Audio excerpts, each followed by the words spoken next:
देखिए, एक बड़ी दुर्भाग्यपूर्ण घटना सहारनपुर में जुमा को हुई और हम उसकी सख्त मजम्मत करते हैं। और हमने कप्तान साहब से निवेदन किया कि गाजरों के चोर को जूती की सज़ा मिलती है, फांसी की नहीं।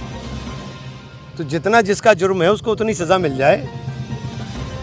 और आपने गिरफ्तारी भी कर ली बहुत सारी, और मुकदमे बहुत संगीन धाराओं के अंदर आपने लिखकर जेल भी भेज दिया।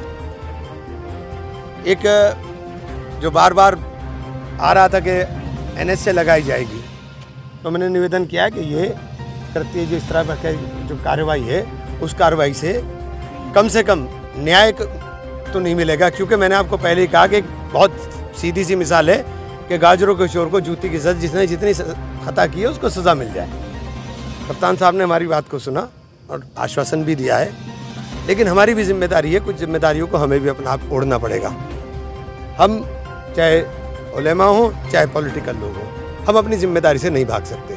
हम इस बात का सख्ती के साथ आज हम जाकर के बात भी करेंगे कि जुमा की नमाज के बाद ये प्रदर्शन किसी भी सूरत में जायज़ नहीं है। अगर हमें कोई प्रदर्शन करना है तो उसका डेट रख के, टाइम रख के प्रदर्शन करें, लेकिन मस्जिद से निकल करके प्रदर्शन होगा ये किसी भी सूरत में जायज़ नहीं है। और लोग जुमा को, अब सोशल मीडिया पे आज चल रहा है कि रविवार, सोमवार, मंगलवार, वीरवार और पत्थरवार, ये क्या ड्रामा देश के अंदर शुरू हो गया।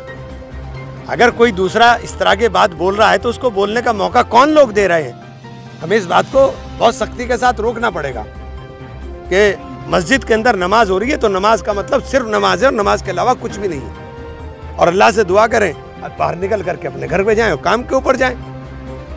हमने इस जिम्मेदारी को ओढ़ने का काम करेंगे और अपने शहर के अमन को बचाने के लिए अगर हमें जान देनी पड़ेगी, अपनी जान भी देंगे। इसलिए मैं उन लोगों में से नहीं हूं जो जिम्मेदारी से भाग करके मुंह छुपाऊंगा।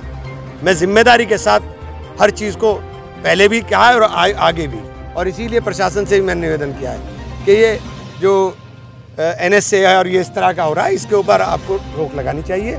और ये कार्रवाई जो है एनएस से की है, जो संगीन धाराओं में मुकदमे हुए हैं, इनके अंदर कहीं गोली नहीं चली कि 307 हो, कहीं किसी के चोट नहीं लगी कि 307 हो, कोई लूट नहीं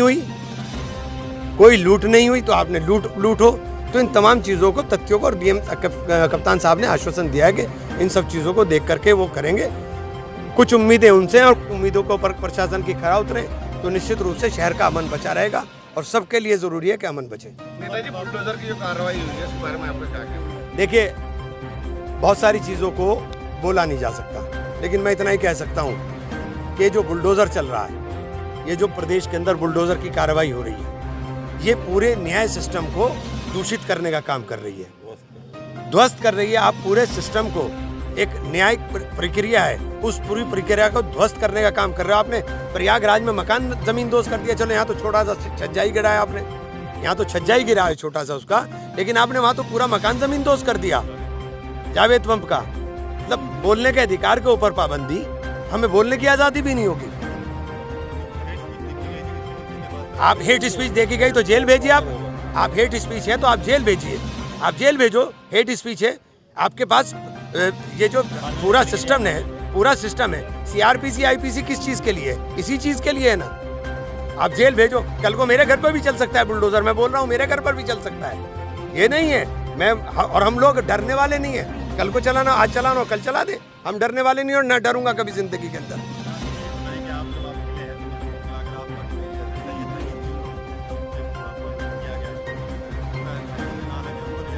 देखिए मेरा सुनिए बात, हमारा बहुत स्पष्ट कहना है, पहले भी मैंने कहा कि अगर आपने खता की है, छोटी खता है तो सज़ा छोटी हो, बड़ी खता है तो सज़ा बड़ी हो।